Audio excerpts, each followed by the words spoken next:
ইস, কেউ যদি একটু বলতো যে আজকে তুমি ঘুমিয়ে থাকো, তোমার আজকে রান্নাবান্না করতে হবে না, এমনকি তোমার বাচ্চাকে খাওয়াইতে হবে না, ওকে তোমাকে দেখতে হবে না, আমি সবটা দেখবো, তাহলে কতই না ভালো হতো বলেন তো। তবে অন্যান্য কাজগুলো সবাই করতে পারলেও আমার রাফিকে কেউ রাখতে পারবে না, বরঞ্চ কেউ রাখতে পারলেও কেউ কখনো খাওয়াইতে পারবে না। ওর খাওয়ানি হচ্ছে অনেকটা প্যারা, ওকে কখনো আমি ছাড়া কেউ খাওয়াইতে পারেনি, বরঞ্চ না খেয়ে রয়ে গেছে। আমি যদি না পারি ও আর খেতেই পারবে, হয়তো না খেয়ে থাকবে, তবুও কারো হাতেরটা খাবে না, তার মার হাতেরটা ছাড়া। অবশ্য আমি যখন অসুস্থ তখন ওর প্রায় না খেয়েই থাকে, না খেয়ে বলতে গেলে হাবি জাবি ধরতে গেলে চিপস জুস এইগুলোই খেয়ে আর কি থাকে। মাঝে মাঝে আফির বাবাকে বলি, আমার যদি কখনো কিছু হয়ে যায় আপনি কিভাবে দেখবেন আমার মেয়েটাকে? আমি বেঁচে থাকতে তো আপনি আমার মেয়েটাকে দেখতে পারেন। অবশ্য আমার মেয়েটা সবকিছু তার বাবার মতো হলো, খাবার রুচিটা একদম তার মার মতো। অনেক কথা বলে ফেললাম আমার মেয়েকে নিয়ে। আসলে আমি ভয়েস দিতে বা যখনও ভিডিও করতে যাই না কেন, সবসময় আমার ভালো লাগে যে আমি আফিকে দেখাই বা আফিকে নিয়ে কিছু বলি, মানে আমার সবকিছুতে আফি তো থাকবেই থাকবে। আফিকে নিয়ে কত কিছু বলে ফেললাম। তো তোমাদের কাদের কাদের আফিকে ভালো লাগে অবশ্যই কমেন্ট করে জানাই দিও কিন্তু। আর ভাত বলক আসছে, এখন আমি রাত্রে কিছু বাসি ভাত ছিল সেই ভাতগুলোকে দিয়ে দিলাম। আর আমার জিনিসপত্র একদমই অপচয় করতে ভালো লাগে, তবে বিয়ের আগে কিন্তু প্রচুর ভাত অপচয় করতাম, মানে ভাত খেতে বসলে একটু খেয়ে বাকিটুকু ফেলে দিতাম। তখন মা বলতো যে এত যে ভাত অপচয় করিস, ভাতের মূল্য কি জিনিস একদিন হয়তো ঠিকই বুঝবি। তবে আজ বুঝে গেছি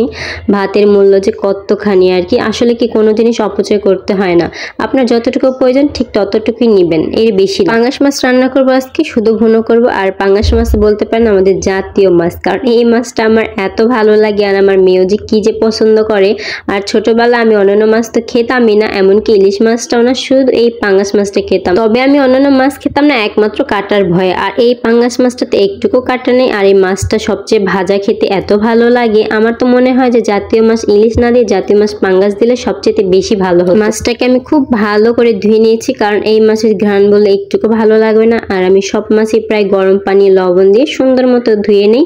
আর এখন ধোয়া টোয়া শেষ হয়ে গেছে আমার। আর এখন হলুদ মরিচ লবণ দিয়ে মাখিয়ে আমি ভাজবো। আর আদা রসুনটা আমি কখনোই মাছে এবার ব্যবহার করি না, যখন তরকারি রান্না করি তখন ব্যবহার করি। আর যদি এই মাছটা যদি আমি ভাজা খেতাম তাহলে আমি এটার সাথে আদা রসুন মিক্স করে নিতাম। যেহেতু আমি এটা ভাজা খাবো না, রান্না করে খাবো, তার জন্য আদা রসুনটা মিশাই নি। আলু আর বেগুনটাও ভাজি করা হয়ে গেছে, এখন আমি এটাকে নামিয়ে ফেলবো। আর আরেকটা চুলা ছিল, ওই চুলাতে আমি এখানে মাছটাও ভুনা করে নিব। আর মাছে যে তেল ছিল সেটাই দিয়ে নিলাম আর কি, এক্সট্রা কোনো তেল দেওয়া হয়নি। এই তেলটাতে আমার সুন্দর করে মাছটা হয়ে যাবে। আমি এক এক করে সব মশলাগুলো দিয়ে নিতেছিলাম, আদা রসুন, দেন হলুদ মরিচ লবণ ধনিয়ার গুঁড়ো, সব মশলাগুলো দিয়ে ভালোভাবে কষিয়ে সামান্য একটু পানি দিয়ে নেবো। পানি দিয়ে এটাকে আমি ভালোভাবে কষাইতে থাকবো। আর মশলা যত কষানো হবে খেতে কিন্তু তত ভালো হয়। আজকে আমার ভয়েসে একটু পাখির শব্দ বা একটু শব্দ হতে পারে, যেহেতু বিকালে ভয়েসটা দিতেছি। আর একে তো আফি জ্বালা, না হয়তো পাখি জ্বালা, মানে কি যে যন্ত্রণা, ভয়েস দিতে আসলে একটা না একটা জ্বালা আমার আছেই। এই শব্দগুলো তোমরা কি একটু ইগনোর করো প্লিজ। এইদিকে তো আমার মশলাগুলো কষানো হয়ে গেছে, দেন আমি এখানে পানি দিয়ে দেন মাছগুলোকে দিয়ে নিতেছিলাম। আর দেখো মাছটা কত সুন্দর কালার আসছে না।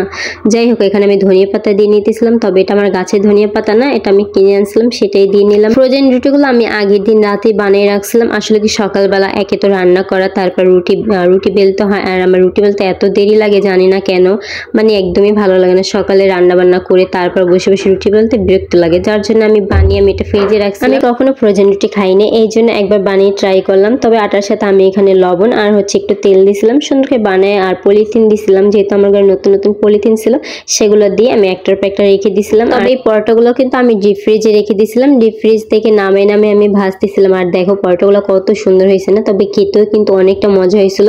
এখন থেকে তো ভেবেই রেখেছি সবসময় রাত্রেবেলা আমি অনেকগুলি করে বানিয়ে রাখবো। তবে আমি এখানে 17টা না যেন 18টার মতো বানাই। তবে আমার রুটিগুলো প্রায় 3-4 দিনের মতো হয়ে গেছে।